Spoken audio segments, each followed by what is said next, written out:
ഇന്ന് പുലർച്ചെ 5 മണി മുതലാണ് തിരുവനന്തപുരത്തിന്റെ ഈ തീരപ്രദേശങ്ങളിൽ ഈ കാണുന്നത് പോലെയുള്ള ചാക്കുകെട്ടുകൾ അടിഞ്ഞു തുടങ്ങിയിരിക്കുന്നത്.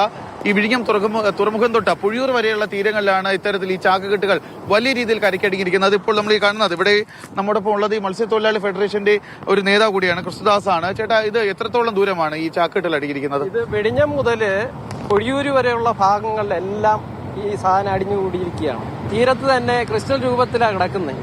അതീവ ഗുരുതരമായ രാസപദാർത്ഥങ്ങളുള്ള കണ്ടെയ്നറുകൾ മത്സ്യത്തൊഴിലാളികൾക്ക് ആശങ്ക ജനിച്ചിരിക്കുകയാണ്. ഈ കണ്ടെയ്നറിനകത്ത് എന്തൊക്കെയാണെന്നുള്ളത് പോലും 3 ദിവസമായിട്ട് വെളിപ്പെടുത്താൻ തയ്യാറാകാത്ത സ്ഥിതിയാണ് ഇപ്പോൾ ഉള്ളത്. ഒരു കണ്ടെയ്നറിൽ എന്ത് നിറച്ചു വരുന്നു എന്നുള്ളത് ആ കണ്ടെയ്നർ നമ്പർ പ്രകാരം എന്തൊക്കെയാണ് അതിനകത്തെന്നുള്ളത് അറിയാവുന്നതാണ്. അപ്പൊ അത് വെളിപ്പെടുത്തുന്നില്ല. അപ്പൊ അതുമൂലം മത്സ്യത്തൊഴിലാളികൾക്ക് ആശങ്ക പരന്നുകൊണ്ടിരിക്കുകയാണ്. ഇപ്പൊ കണ്ടില്ലേ, കടൽത്തീരം മുഴുവൻ ഇത് അടിഞ്ഞുകൂടിയിട്ട് ലോക്കൽ പോലീസും കോസ്റ്റൽ പോലീസും വന്ന് നോക്കിപ്പോയതല്ലാതെ എന്ത് സംവിധാനമാണ് ഉണ്ടായത്?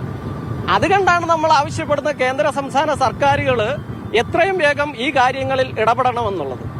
അത് തന്നെയാണ്, വലിയ രീതിയിലുള്ള ഒരു ആശങ്കയാണ് ഇപ്പോഴും മത്സ്യത്തൊഴിലാളികൾ നിൽക്കുന്നത്. കാരണം ഇവിടെ ഈ പ്ലാസ്റ്റിക് ചാക്കുകെട്ടുകൾ, അതുപോലെ ഈ ഫുഡ് ഐറ്റംസ് പാക്ക് ചെയ്യുന്നതിന് വേണ്ടിയിട്ടുള്ള വസ്തുക്കൾ ഉണ്ടാക്കുന്ന സാധനം, പിന്നീട് ഈ വാഹനങ്ങളുടെ പ്ലാസ്റ്റിക് ഉൽപ്പന്നങ്ങൾ, വാഹനങ്ങളുടെ ബോഡിയും മറ്റും നിർമ്മിക്കുന്നതിന് വേണ്ടിയിട്ടുള്ള പ്ലാസ്റ്റിക് ഉൽപ്പന്നങ്ങൾ എന്നിവ ഉണ്ടാക്കുന്ന സാധനങ്ങളാണ് ഈ ചാക്കുകെട്ടുകളിൽ അടങ്ങിയിരിക്കുന്നത്. എന്തായാലും ഇത് മനുഷ്യർക്ക് ഹാനികരമായിട്ടുള്ള ഒരു കാര്യമല്ല. പക്ഷേ ഇത് എന്തെങ്കിലും രാസവസ്തുക്കൾ ഇതിൽ അടങ്ങിയിട്ടുണ്ടോ, അല്ലെങ്കിൽ കടലിൽ അത്തരത്തിലുള്ള രാസവസ്തുക്കൾ എന്തെങ്കിലും ഉണ്ടാകുമോ എന്നുള്ള ഒരു ആശങ്ക കൂടി മത്സ്യത്തൊഴിലാളികൾക്കുണ്ട്. കോവളം തീരത്തും ഈ കാണുന്നത് പോലെ ചാക്കുകെട്ടുകളും കണ്ടെയ്നറിന്റെ അവശിഷ്ടങ്ങളും അടിഞ്ഞിട്ടുണ്ട്.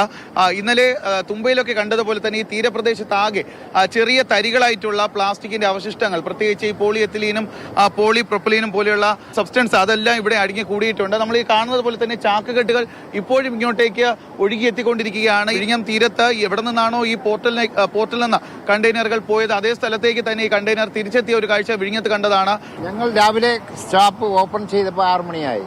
അപ്പോൾ അത് മുതൽ കണ്ടതാണിത്. അങ്ങനെ ഇത് അണിഞ്ഞു കിടക്കുന്നു. ഇവിടെ പോലീസുകാരൊക്കെ ഉണ്ടായിരുന്നു. ചാക്കുകെട്ടുകളൊക്കെ ഒരുപാടിടത്തൊക്കെ കിടക്കുകയായിരുന്നു. അതാണ് കണ്ടത്.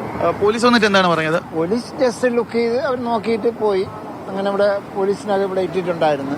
ഇപ്പോൾ ഒഴുകി വന്നിരിക്കുന്നതെല്ലാം ഈ പോളിയെത്തിലീനൊക്കെ ആണ് എങ്കിൽ പോലും, പക്ഷേ നേരത്തെ മാധ്യമങ്ങളിലൊക്കെ നമ്മൾ വാർത്ത കണ്ടതാണ് രാസ വസ്തുക്കൾ കൂടി ഈ കണ്ടെയ്നറിൽ ഉണ്ടായിരുന്നു. അതുകൊണ്ട് തന്നെ അത്തരത്തിലുള്ള വസ്തുക്കൾ ഈ തീരത്തടിയുമോ എന്നുള്ള ഒരു ആശങ്കയും ഇപ്പോൾ നിലനിൽക്കുന്നുണ്ട്. സുധീഷ് തിരുവല്ലയോടൊപ്പം ജിബിൻ JB, മാതൃഭൂമി ന്യൂസ്, തിരുവനന്തപുരം.